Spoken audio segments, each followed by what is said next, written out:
လာမယ့်2026ခုနှစ်ဇန်နဝါရီလဒုတိယနောက်ဆုံးပတ်ထားက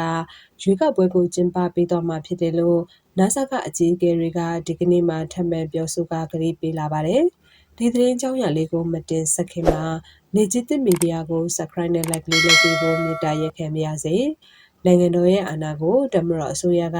2021ခုနှစ်ဖေဖော်ဝါရီလကစတင်ရယူခဲ့ပြီးတဲ့နောက်ရွေးကောက်ပွဲကိုပြန်လည်ကျင်းပပေးမယ်ဆိုတဲ့အကြောင်း NASA ကအကြီးအကဲတွေကမကြာခဏဆိုသလိုပြောဆိုခဲ့ပူပါတယ်။လွန်ခဲ့တဲ့2023ခုနှစ်အတွင်းမှာကျင်းပပေးမယ်ဆိုတဲ့အကြောင်းကိုပြောဆိုခဲ့ပူသလို2025ခုနှစ်နိုဝင်ဘာလအတွင်းမှာလည်းရွေးကောက်ပွဲကျင်းပပေးမယ်ဆိုတဲ့အကြောင်းပြောကြားခဲ့ပူပါတယ်။အဲဒီလိုပြောဆိုခဲ့တာမျိုးရှိပေမဲ့နိုင်ငံအတွင်းဖြစ်ပွားနေတဲ့အခြေအနေအရကြောင့်ရွေးကောက်ပွဲကျင်းပနိုင်တာမျိုးမရှိခဲ့ပါဘူး။အခုရက်ပိုင်းအတွင်းမှာတော့တမတော်အစိုးရကောင်ဆောင်ဗိုလ်ချုပ်မှုကြီးမင်းအောင်လှိုင်ဟာသူရဲ့တရားဝင်ရုရှားခီးစဉ်အတွင်းမှာ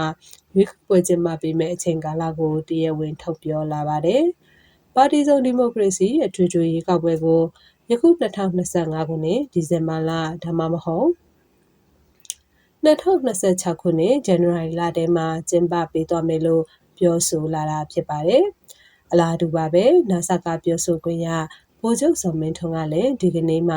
မီဒီယာတွေကိုအခုလိုထပ်မံပြောဆိုလာပါတယ်။ရွေးကောက်ပွဲနဲ့ပတ်သက်ပြီးအစောဆုံးဒီဇင်ဘာလနောက်ဆုံးပတ်နောက်ကြဆုံးကဇန်နဝါရီလဒုတိယပတ်လောက်မှာဖြစ်မယ်။အဲ့ဒီရွေးကောက်ပွဲနဲ့ပတ်သက်ပြီးတော့ရုရှားနိုင်ငံနဲ့ဘီလာရုစ်နိုင်ငံထဲဝင်ရောက်ထောက်ခံပေးမှဖြစ်တဲ့ပြည်သူတွေလိုလားတောင်းတခဲ့တဲ့ပါတီစုံဒီမိုကရေစီစနစ်ကိုမလွဲမသွေပြန်သွားမယ်မလွဲမသွေဆောင်ရွက်ပေးမယ်နိုင်ငံရေးနဲ့ပတ်သက်တာအောင်မြင်ခဲ့တာဖြစ်ပါတယ်လို့ဗိုလ်ချုပ်စောမင်းထွန်းကပြောပါတယ်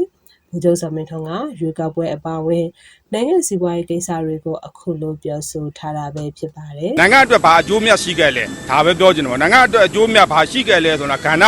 ဒီနဲ့ကျွန်တော်ခွဲပြောနံပါတ်1ကတော့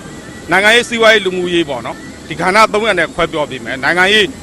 နဲ့ပတ်သက်ပြီးတော့ကျွန်တော်တို့အနေနဲ့ဒါအပြည်ပြည်ဆိုင်ရာဆက်ဆံရေးနိုင်ငံရေးနဲ့ပတ်သက်ပြီးကျွန်တော်တို့အာမခံချက်ရခဲ့တာကရုရှားနိုင်ငံဘီလာရုစ်နိုင်ငံဒီမြန်မာနိုင်ငံဘက်ကရခိုင်ကလည်းရပ်တည်ခဲ့တယ်နိုင်ငံတကာမျက်နှာမှာခုလက်ဆက်လက်ရပ်တည်သွားမယ်ဆိုတဲ့ခိုင်ခိုင်မာမာအာမခံချက်ရခဲ့တယ်နံပါတ်2အချက်ကကျွန်တော်တို့မြန်မာနိုင်ငံမှာအားလုံးသိပြီးသားပဲရွေးကောက်ပွဲနဲ့ပတ်သက်ပြီးတော့ဒီဇင်ဘာလအစောဆုံးဒီဇင်ဘာလနောက်ဆုံးပတ်နောက်အကြဆုံးဒီဇန်နဝါရီလကျွန်တော်တို့ဒါဒုတိယပတ်လောက်မှာဖြစ်တော့အဲ့ရွေးကောက်ပွဲနဲ့ပတ်သက်ပြီးတော့ဒီနိုင်ငံတွေအပြင်ရုရှားနိုင်ငံနဲ့ဘီလာရုစ်နိုင်ငံအပြင်ကျန်တဲ့ဒါနိုင်ငံတကာထောက်ခံနေတာလဲလှုပ်ဆောင်ပေးဖို့လည်းမြင်တာပြရုရှားနိုင်ငံနဲ့ဘီလာရုစ်နိုင်ငံတွေဒါဒီဝင်ရောက်ထောက်ခံပေးမယ်ဒါအပြင်ဒီလေးလာရေးအဖွဲ့တွေလည်းလွတ်မယ်လေးလာရေးအဖွဲ့တွေလွတ်မယ်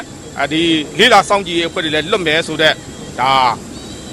ခံယူချက်မျိုးရပါလားဒီတော့ပြည်သူတွေအနေနဲ့ဝမ်းသာစရာကကျွန်တော်တို့ဒီပြည်သူတွေလူလားတောင်းတခဲ့တဲ့ပါတီစုံဒီမိုကရေစီစနစ်ကိုမလွဲမသွေပြန်သွားမယ်မလွဲမသွေဆောင်ရွက်ပေးမယ်ဒါသည်ကျွန်တော်တို့အောင်မြင်ခဲ့တဲ့ဒါနိုင်ငံရေးနဲ့ပတ်သက်တဲ့ဟာပဲဖြစ်ပါ